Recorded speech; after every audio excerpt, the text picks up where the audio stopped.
remain in the act of worship, and our focus is on being rooted in Christ. That is our theme for this Sunday.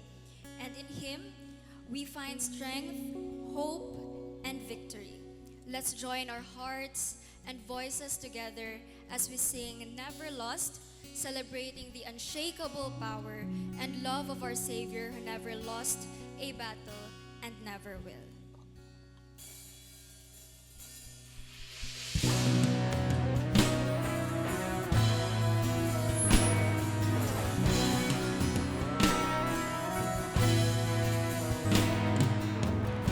Miracles when you move, such an easy thing for you to do.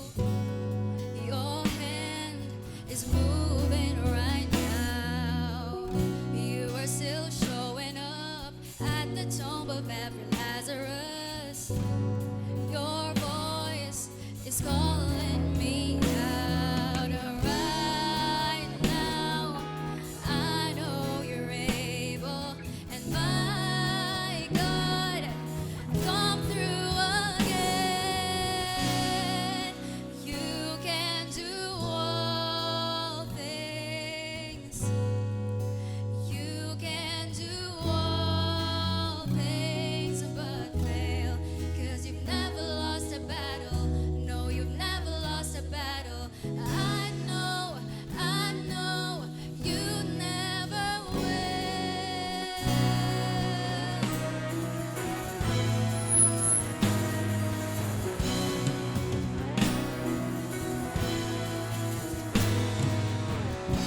Everything's possible by the power of the Holy Ghost.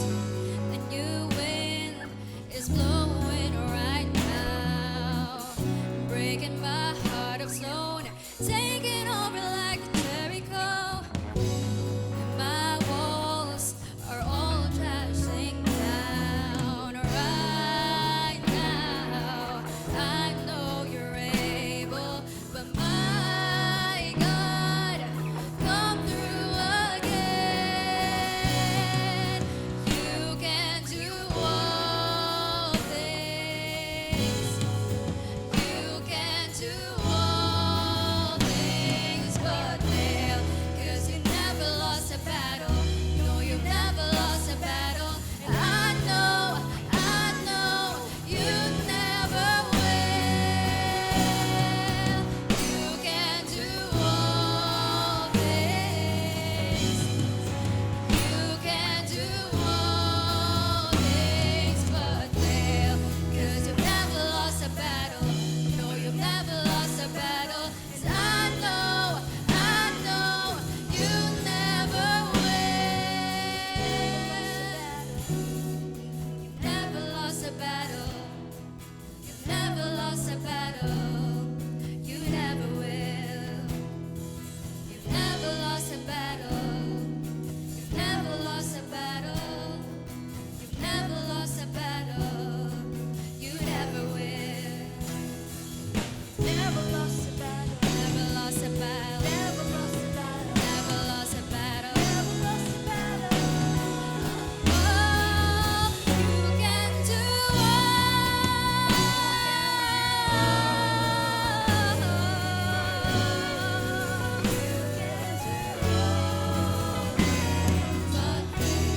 Cause you've never lost a battle.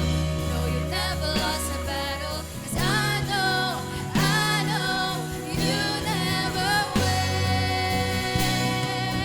You can do all things. You can do all things but fail. 'Cause you've never lost a battle. No, you've never lost a battle. 'Cause I know you never will. I know you never will. I know you never will.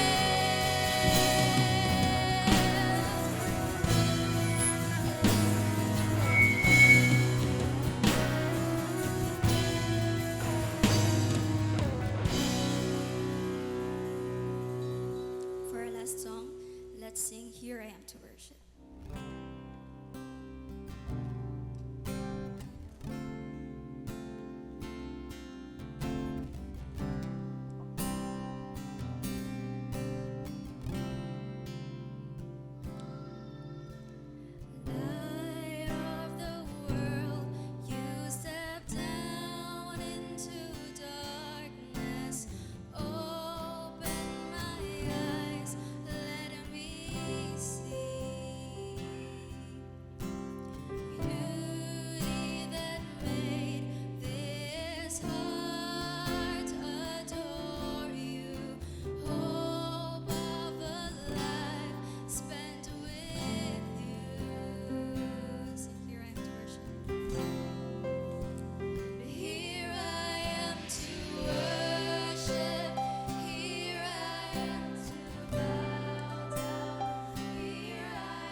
Salamat Sister Tess and Brother Rico for that ministry sa mga bata sa Baan. Good morning. Today is a very special day for us. No, wait lang. Wag di man imudagan. Ayan. Every third Sunday of June is Father's Day. And today we celebrate the Father's Day. So happy Father's Day sa tanang tatay, sa mahimo pang tatay, o sa mga murag tatay, pareho na ako. So happy Father's Day sa atong tanan. No? And June also is considered as Men's Mental Health Awareness Month. So kini daing buwan na, importante gihisgutan ang mental health sa mga tatay o sa mga kalalakinan. And our theme for the month of June sa atong church speaks of being rooted. Our theme applied to our relationship with God. And last Sunday, Pastor Isaiah talked about the Bible being rooted in the Word of God. Today, I will be talking about being rooted socially, being rooted in the church or with other people, with other groups. Since the topic for this Sunday speaks about the importance of connect groups. So diha mo na akong hisgutan. So ako i-combine tanan. So I'll be talking about socially connected for mental and spiritual health. So kana po karon atong hisgutan. Before ko mag-speak, let's have a quiz, true or false. Sige, answeran nato ni true or false. Number 1. One of the most crucial points of any man's life is when he becomes a father. Mga tatay, is it true? Tinuod ba ni mga tatay? One of the crucial points of your life when you become a father? Di ko kasulti anak, kaya wa pa ko matatay. Murag tatay raman ko. Is it true? Oo, mga nanay man ang hingyango. O mga tatay, murag naglibog man. No? Maybe to some, it is true. No? Number 2, fathers often fall into depression. Makasinati ba po yung depression ang mga tatay? Mga tatay? O nanay gihapon ang mutubag. So, sagdi lang. So, nanay will speak in behalf of the fathers. Number 3, not so much attention has been paid to understanding the reason why fathers often fall into depression. Is this correct? Gamay lang attention, nga hisgutan, sabton, ang experience, mental health experience sa mga tatay? True gihapon, mga nanay gihapon, si Ma'am Milka man ang kusog kay mo tubag. Number 4, problem with our Christian culture. Is it correct?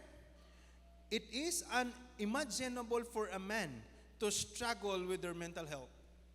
Di daw na ma-imagine, murag dili accepted in our culture, labi na in our Christian culture, ng atong mga lalaki will experience mental health problem. Correct. No, dili accepted. So kay di man siya accepted, unsa may gihimo sa atong mga tatay?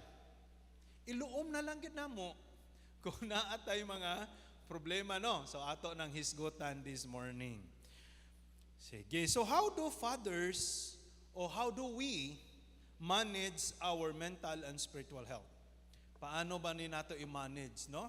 So today, or this month, kay gi-remind man ta to also talk about mental health of fathers or men. So how do we manage our mental life and our spiritual life? What are some biblical and practical models do we reflect? So I will be talking about 2 models from the Bible, no? Tanaw na to ang isulti sa Biblia. I'm introducing to you 2 models. Tanaw na to, what model would best apply to us, no? For us to be healthy spiritually and also mentally. The first one is David's model of self-leadership. In 1 Samuel chapter 30 verse 6. Let's read the verse. David was in great distress. So, ano sa experience in David? Great distress. Mental health concerns. Because the people spoke of stoning him. For all the people were embittered, galit. each one because of his sons and his daughters. But David encouraged himself in the Lord his God. What is the context of this story? So if you read the entire chapter of before chapter 30 of 1 Samuel, atong makita doon that King Saul wanted to kill David. Muna ang story. And not only King Saul wanted to kill David, but the Philistines also. The group of people called the Philistines in Israel at that time wanted also to kill David. So meaning to say, David is not safe outside Israel because the Philistines wanted to kill him. He is not also safe in Israel because the king himself, King Saul, wanted to kill him. And David at this time was hiding in places with his few men. Nagtago siya in caves, in mountains, with those few people na hingtoo kay David, naniniwala kay David. No? But the Amalekites, another group of people, another kalaban. No, another group of people, the Amalekites, attacked David's place when David was out and his people. Atake ilang lugar. The place called Ziklag and Negeb. Taking David's two wives. Gicapture ang wife ni David na duha. At this time, duha na asawa ni David. Sa Abigail and si Ahinoam. And also the family of his men.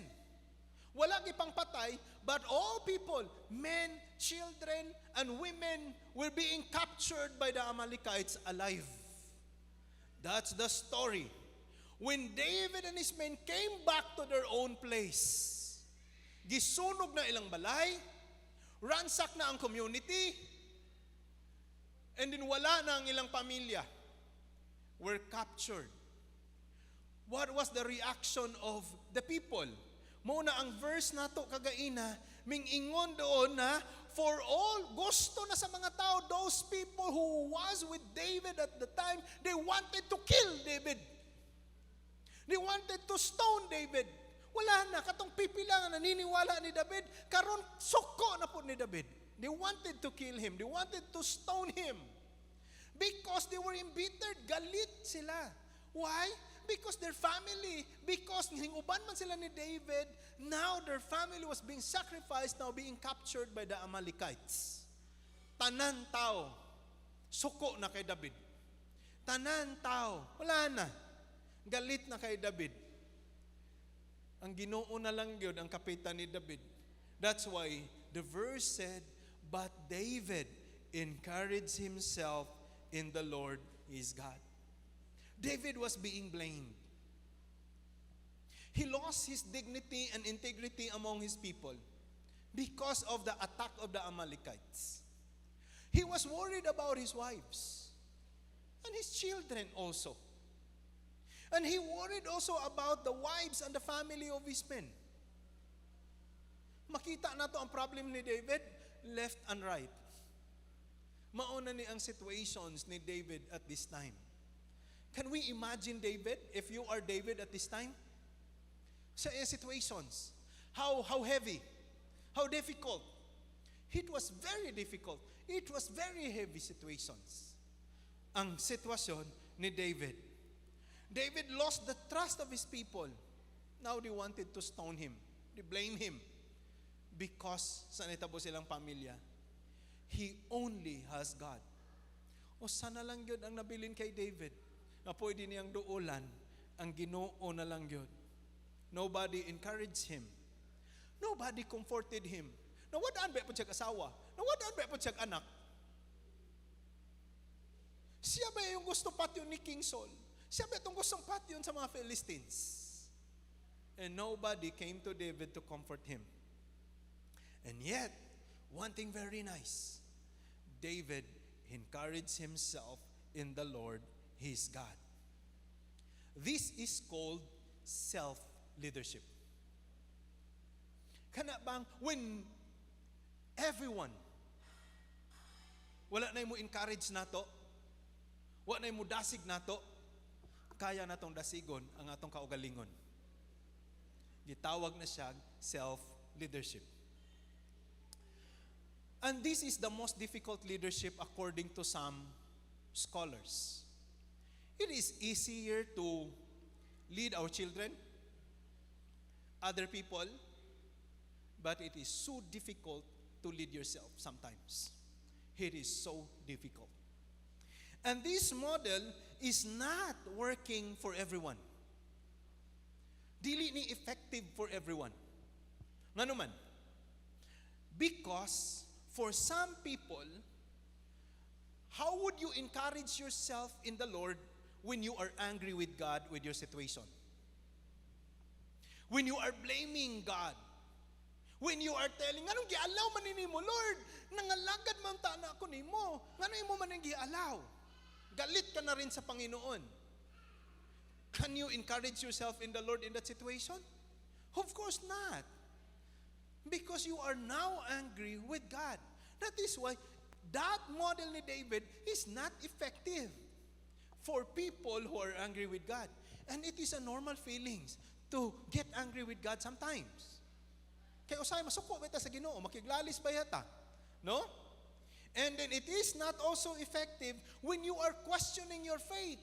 When you are questioning God's existence. Kung tinuod ba ang Ginoo? Kung tinuod ba na yung pagtuo? Tinuod ba na yung commitment? Tama ba imong gibuhat? Dili siya effective. And dili effective kato na model when you are controlled by negative emotions like anxiety, depression, and anger.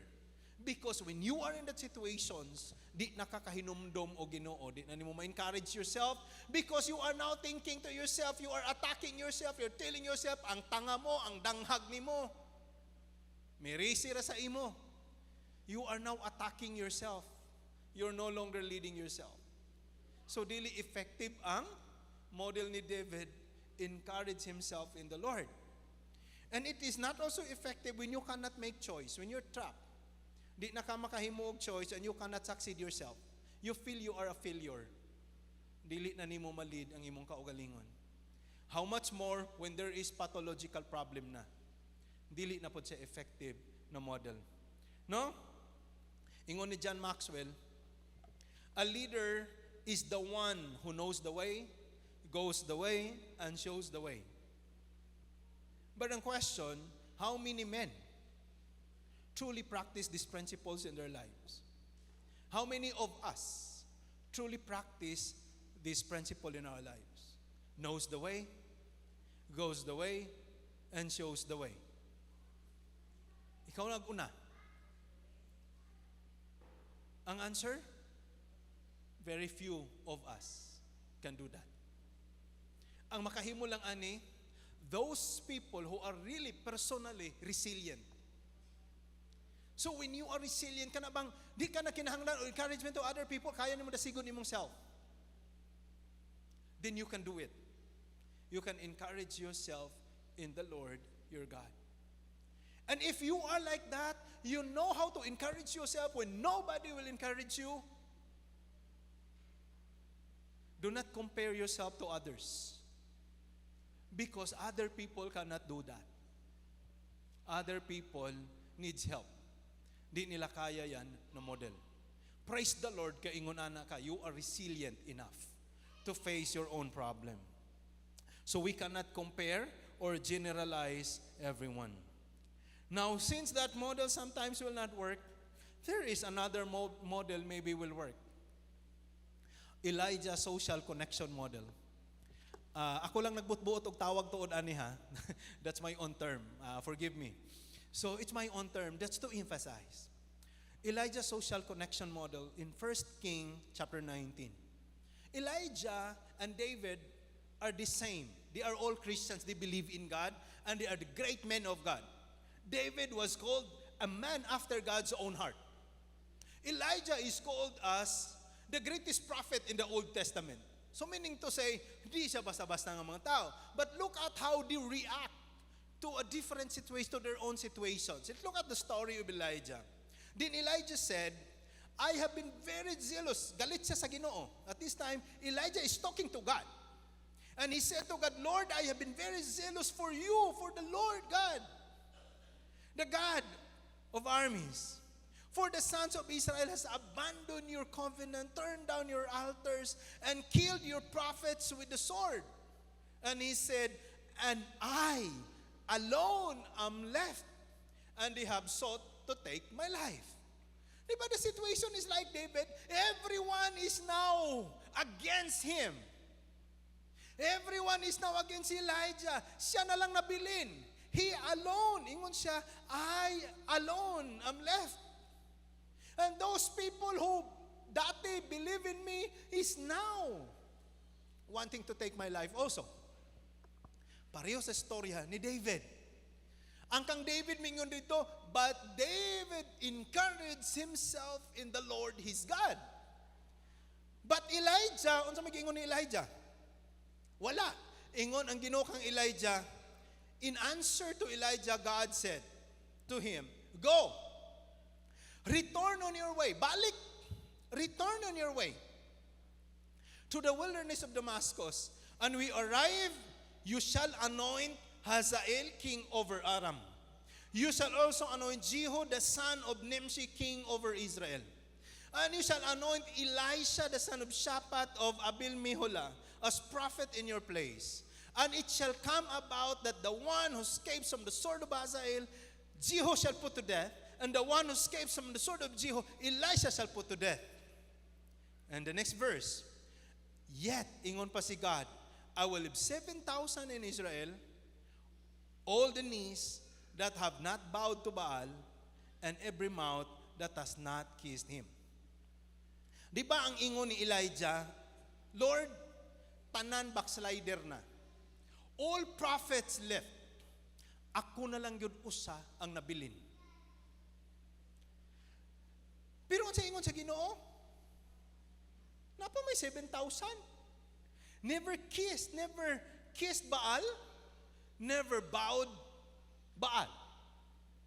And they are prophets. Napa man 7,000 ka prophets, still naniniwala ni Elijah. Let's look at some background ni Elijah. As I said, the greatest prophet in the Old Testament. He can command fire from heaven to consume his offering. He did it. Diba? He declared drought, performed miracles. He commanded even the death of Baal's prophets. Elijah's story is about his mental health condition while serving God in a spirit-filled ministry. Meaning to say, even if you are spiritually okay, you are spiritually elite, you have a very strong commitment, your faith is very strong, yet you are not exempted from mental health condition. Because mag-worry man pud ta. Mahadlok man pud ta. Unsa nahitabo ni Elijah at this time? Elijah suffered depression because of burnout and despair. He ran away from Jezebel. He is also hiding in caves and imposed self-isolation because of fear. Nahadlok pud siya. Unya, Elijah was no longer thinking also rationally and realistically at this time when he said, ako na lang nabilin, Lord, ako na lang isa. Pareho sila nag-emote sa Ginoo. Elijah was exhausted physically, emotionally, mentally because he was overworked. Grabe. And he was lost in self-pity. He wanted to die. When David said, when the story of David, the last verse miingon, and David encouraged himself in the Lord his God, Elijah said, Lord, patyan na lang pug ko. May pay, mamatay na lang pug ko, Lord. So, unsay kalainan nilang duha? Pareho problem ilang giagian. Pero si David, kamao mudasig sa iyang kaugalingon. David, paglig-on diha. Kaya ni na to. Be strong. Bisag gibiyaan na siya sa tanan. David encouraged himself. Elijah, napay 7,000 nga nabilin. Nga wa pa nag-bow down ni Baal. Napa si Jehu, napa si Elisha. Naapa dito. Napay mga leader na niniwala sa iya ha. Pero unsa na reaction ni Elijah? May pay mamatay na lang pug ko, Lord. I-appeal na lang pug ko. Kaya nga backslide na sila tanan. Appeal na pud ko. No? is a man of God. He is the greatest prophet of Israel. Yet he suffered like that. That is why, kagaina sa atong true or false, it is true that every father, every man, also experience depression. But what is sad, it is not socially accepted. Especially in the church. Ang pinakamalungkot na life, when a pastor is suffering from depression, because he will be judged. Pastor ka, unya ingon ana, kaasa na yung pagtuos Ginoo? Kanang dugay na ka nag-serve sa Ginoo, naa ka sa simbahan. Uy, Free Methodist man ka. Kadugay na nimong membro. Unya inana gihapon imong reaction. Diba? That's just so sad. Because it is not socially accepted. So how would we, in the case of Elijah, how did God help Elijah recover from his spiritual and mental health? Paano ba siya gitabangan sa Ginoo? Na could also will help us, could also model us if someone is suffering like that, especially for our fathers. Today is Father's Day. I hope we will apply this to our tatay. O hala, mag-expect ang mga tatay ha, mga anak. All fathers will expect this one. Number one, ngayon lang gi-expect. God listened to Elijah. God does not condemn Elijah. Instead, He dealt him gently. Unsay giingon on intro sa Ginoo kay Elijah, Elijah, what are you doing here? What are you doing here, Elijah? Waday nga balong Ginoo nga naglaya si Elijah, nagdagan siya, nag-run away siya. Kabalo man ang Ginoo. Yet God asked Elijah gently. What siya na? Oh, Elijah, nga naman kadayon sa inyo mo diri? No. Dili ingon ana si God. God said to Elijah, why or what are you doing here, Elijah? Nganong nag-inusara man ka dinhi sa bukid? Nganong naman ka dinhi sa cave nag-imot-imot? Naunsa man ka? Ana ang pagdeal ni God kang Elijah. Then Elijah answered. Mo din iyang tubag. Elijah responded. He poured out his heart because God dealt him gently. Kay kung gikasabaan pa siya, alhin na po siya musulti. Unsay giingon ni Elijah sa Ginoo? I have been very jealous for the Lord God of hosts, for the children of Israel have forsaken your covenant, torn down your altars, killed the prophets in the sword. I alone am left, and they seek to take my life. What mingon ang Ginoo? Napabay 7,000 didto. Napabay si Elisha didto nagwat nimo. Wala. He just listened to Elijah. And second, God fed Elijah. Kipakaon sa Ginoo. God allowed Elijah to rest. Ingon sila, gusto ko matulog. Sige, tulog lang. Gipatulog sa Ginoo. Si Elijah gusto naman matulog forever. Gusto naman siya mamatay. Gipukaw siya sa anghel. Gidadag pagkaon. And God said, kaon Elijah. Kaon. Alam mo, food is a great comfort. Amen? Who would say amen to that?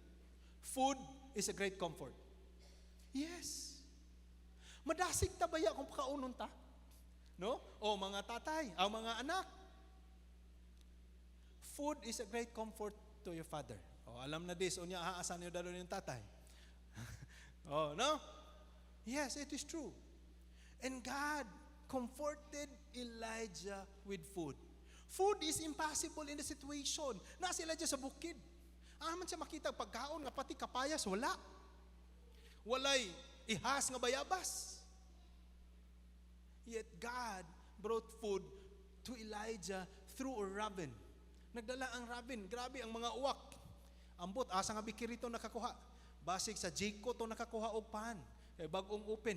So, gidala dito kang Elijah. Kaon Elijah.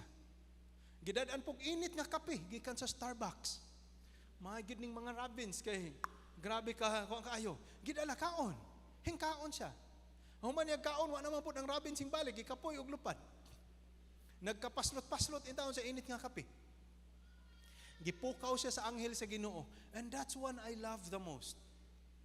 Gipukaw sa anghel sa Ginoo and the angel of the Lord cooked the food for Elijah that day. Wow! Imagine, ang anghel sa Ginoo mo nagluto og pagkaon. Makain ta, wow, sana all. No? Gipakaon siya sa Ginoo. Food is a great comfort. And so, kung sa giingon ni God kay Elijah, go back. Balik. Go back. The word go back, hindi lang go back sa dalan. Meaning to say, go back to the people. Nawa, kung sa giingon ni God, when Elijah complained, ako na lang, ingon ang Ginoo, go down. 7,000 others are waiting for you. Go down. Because isolation would not help us. Kanatay problema, niya magkulong na noong ka, it will not help.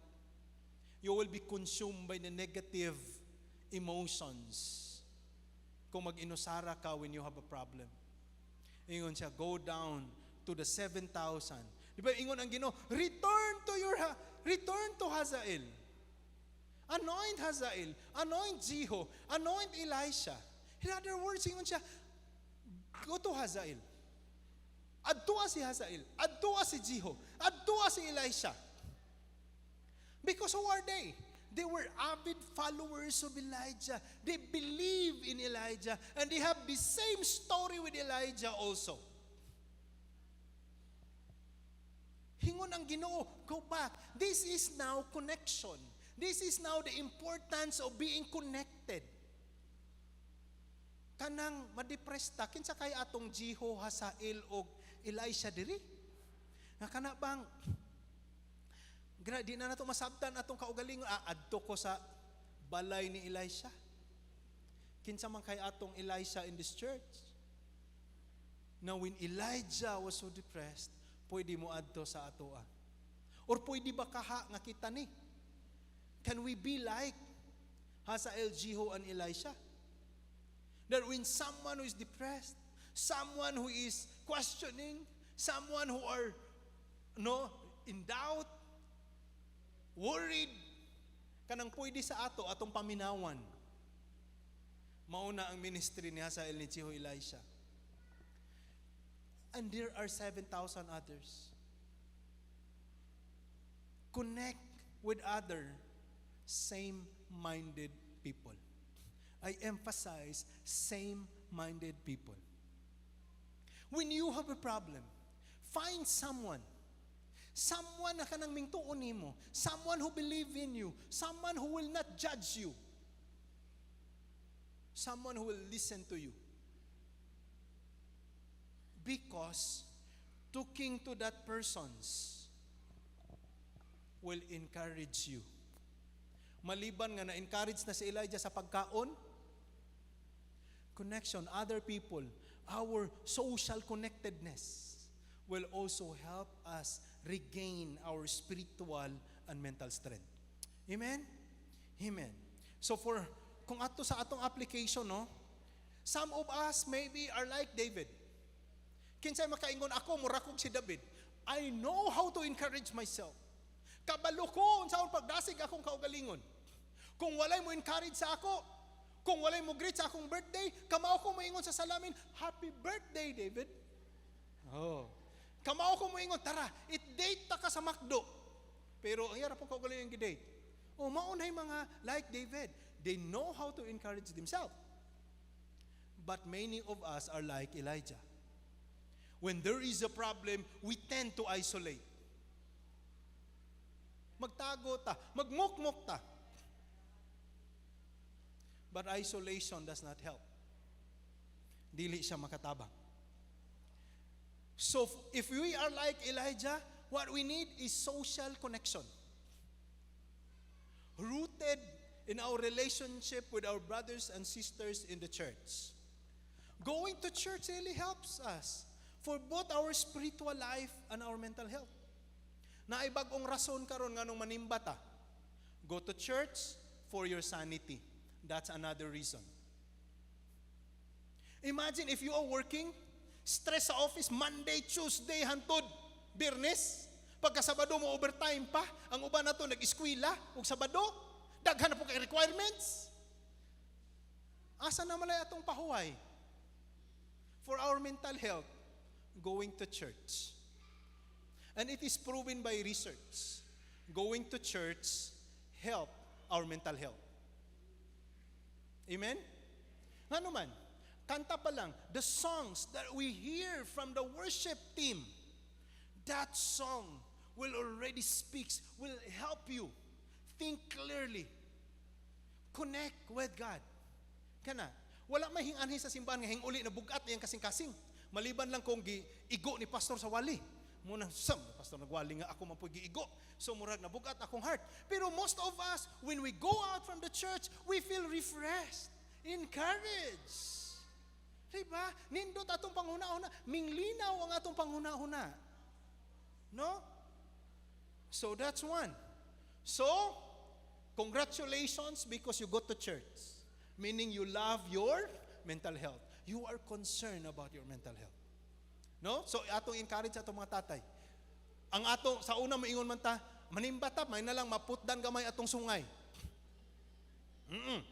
Karon di naman na effective. Ino na ta, manimbata tay para sa atong mental health. Para sa atong sanity. Ayan. Kaya pagka Lunes, stress na po ta sa office, trabaho na po, dabi na po kadang problema. At least, pila ka oras din sa simbahan, we have a break. Ma-refresh ta. Amen? Amen. Makatabang na. So, ang atong social connection. Next, Christian community. Interact. That interaction within the body of Christ. Mo man ang giingon ni Elijah. Go down to the 7,000. Adto dito sa balay ni Hazael, ni Jehu, ni Elisha. Interact with them. Because Christian community, ang Christian community is at the heart of our spiritual formation. At the heart of our relationship with God para madasig ta. Christian community. Kanang gitawag natong koinonia. Church is koinonia. That fellowshipping community. Another gain nato pagari natong simbahan, di lang naka-worship ta sa Ginoo, nakakanta ta, nakaampo ta, dili lang. But yung presence sa matag usa will also encourage you. Bisag di mo mag-istorya, nakita na ko si Pastor Perater, it's an encouragement. Pastor Perater is in the congregation while I am preaching. It's an encouragement to me. Bisag di mo mag-istorya. It has effect because of the koinonia. The sense of koinonia, the sense of community will already help each one. So ayaw gin mo absent mo ani sa simbahan. That's why ang Hebrews 10:25 also encouraging siya not giving up meeting together, coming together as a community, as a church. As some are in the habit of doing, but encouraging one another. Encourage one another to go to church. And all the more that you see the day approaching. So it helps. Makatabang siya. So encourage everyone. Mga tatay, let's take care of our spiritual and mental health. One of which ang makatabang is our social connection. Go to church. Amen? O di lang sa mga tatay, mga nanay as well, mga young people as well, mga estudyante as well. Amen? Amen. Let's stand and let's praise the Lord. Manindog ta, atong daigon ang Ginoo with this community that we have, with this connection that we have, the life of everyone. Because kada usa na din sa simbahan helps us in some way or in the other way. Nakatabang na sila sa ato. Let's thank the Lord for that. Lord Jesus, we thank you, God, for the word that we have heard today. We thank you, God, for the connections that we have with our brothers and sisters. Thank you, Lord, na dili man kami tanan like David. But we thank you na like Elijah,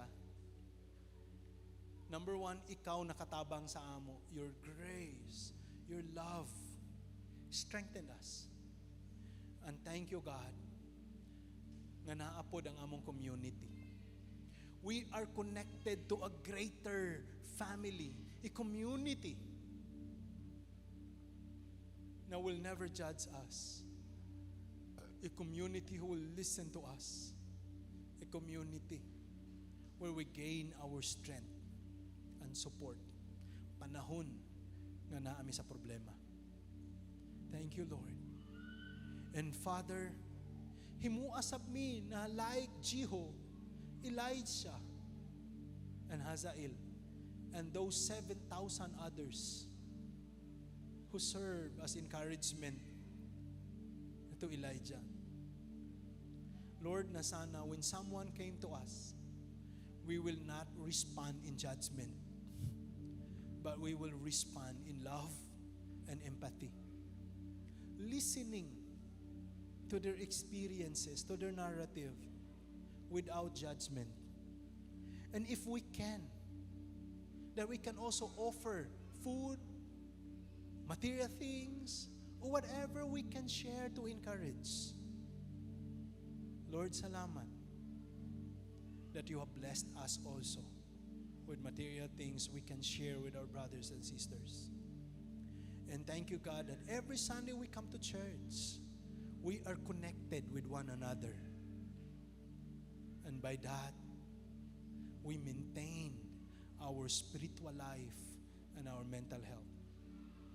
Thank you for this time. And thank you also for all the fathers who are here today. Thank you for their lives. Thank you for their sacrifices. We praise you and thank you, Lord. In Jesus' mighty name. Amen and amen.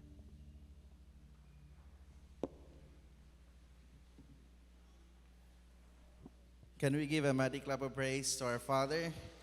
Thank you so much, Pastor Ronilo Bating, for that very inspiring and encouraging words. Yes, that is a very, the importance of being connected as a church. So by coming here in church as together. Part of our service is by giving our offerings and giving back the tithes that belong to Him. And I request the ushers to please come forward as we will pray. Tithes and an offering are an important part of Christianity because by giving we put our love for God before our love for money. That is why that is very important part of our service. Let us pray. Father God in heaven, we thank you, Lord, for what you have done, and we thank you, God, for blessing us, oh Lord. This is our response to you, O God, as we believe, Father, that you are above all things, above in every finances that we have, above in every wealth that we have, the possessions that we have. You are the source of everything, Father. That is why, oh God, receive our offerings and we will bring back the tithes that belongs to you, Father. Lord, continue to help us and continue to bless the works of our hands. We magnify your name, we glorify your name. In Jesus' name we pray. Amen and amen. I bring an offering of worship to my King. No one on earth deserves the praises that I sing. Jesus, may you receive the honor that you're due. Oh Lord, I bring an offering to you. I bring an offering of worship to my King. No one on earth deserves the praises that I sing. Jesus, may you receive the honor that you're due. Oh Lord, I bring an offering to you.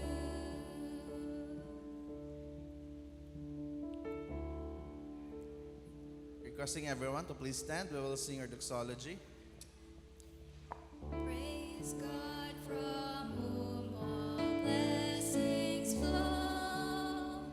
Praise Him, all creatures here below. Praise Him above, ye heavenly hosts. Praise Father, Son, and Holy Ghost. Amen.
impossible by the power of the Holy Ghost.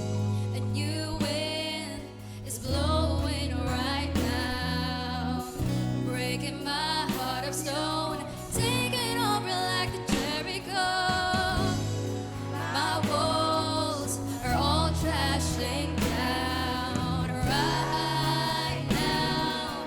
I know you're able, my God, come through again. You can do all things. You can do all things but fail, 'cause you've never lost a battle. No, you've never lost a battle. I know you never will. You can do all things. You can do all things but fail, 'cause you've never lost a battle.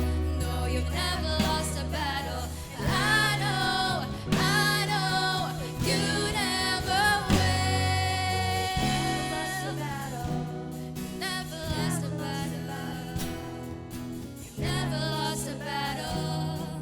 You never will. You never will. Never lost a battle. Never lost a battle. Never lost a battle. Never lost a battle. Never lost a battle. Never lost a battle. Never will. You never will. Never lost a battle. You've always been there. Never lost a battle. Never lost a battle. Oh, you can do all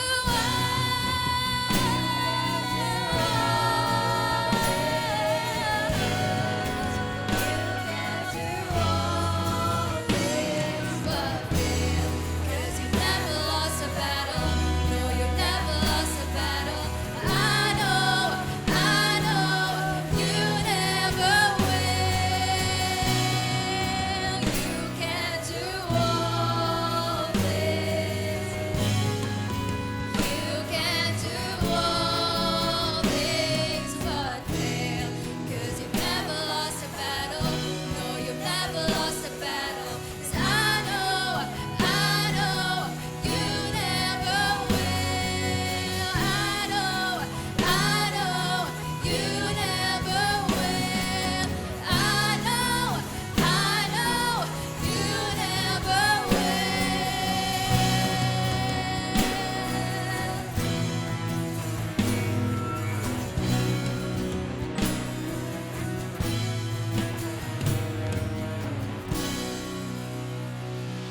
The children are the gift from the Lord, and they are the real blessing. Because, Lord, as a parent, oh God, it's our great opportunity to bless our children, to declare blessing, to declare protection. And even, oh God, we speak, Lord God, provision, Lord, sa ilang mga needs. Lord, we thank you, oh God. Even bata pa sila, Lord God, we pray, Lord God, ila kang ma-encounter, Ginoo. And it will grow spiritually. And someday, oh God, sila sabahin mga leaders in the church. Because, nagtuo kami, Ginoo, nga you prepare, nindot, Ginoo, nga ma-future ni mga kabataan naman. So, Lord, we unite our hearts, oh God, to declare nga mo grow sila, spiritually, Amahan. Mag-enjoy sila, as they read your word, O God. And even, Lord, every Sunday morning in their Sunday school, Lord, we pray that you will continue to bless their teachers also. Nga mga words, Lord, ilang ma-impart ni mga kabataan, Ginoo, ilang ma-remember, Lord God. As your word reminds us, Father God, that we need to train our children. And I know, oh God, whatever investment, Lord, nga magnihimo today in prayer, even in finances, will not be in vain. And thank you, Lord God, that these children, oh God, imo silang i-keep, Lord God, cover them, Lord God, with your precious blood. This week, Lord God, sa mga dula-dula sila, Lord God, we pray for protection upon them, Lord God. and we speak good health every day for them. Lord God, once again, we thank you for your presence in our worship. We thank you for your word that we heard to honor our Father. Lord God, we thank you, Lord, that you call the Father of God to be the head of the family. You empower our fathers, Father God. And we thank you, Lord God. Lord, we are rooted in you because of your word, oh God. So, Lord, I pray and I speak blessing to all of us today. And Lord, as we depart from this place, may your presence be with us. And whatever transaction that we have this week, Lord God, may your presence be with us, Lord. Those who travel this week, we speak protection, oh God. And Lord, next Sunday, maging excited kami, Ginoo, to worship you, Lord God. Tungod sa mga blessings, sa mga opportunity, sa mga favor, Lord, sa imong grace ang ihatag ka namo, Ginoo. So Lord, once again, we thank you, Lord, for meeting our needs today to our worship. And thank you, Father God, Holy Spirit, thank you for your presence. We honor you and we worship you. Let us receive the benediction. The Lord bless you and keep you. The Lord make his face shine upon you and be gracious unto you. The Lord lift up his countenance upon you and give you peace in the name of the Father, and the Son, and the Holy Spirit.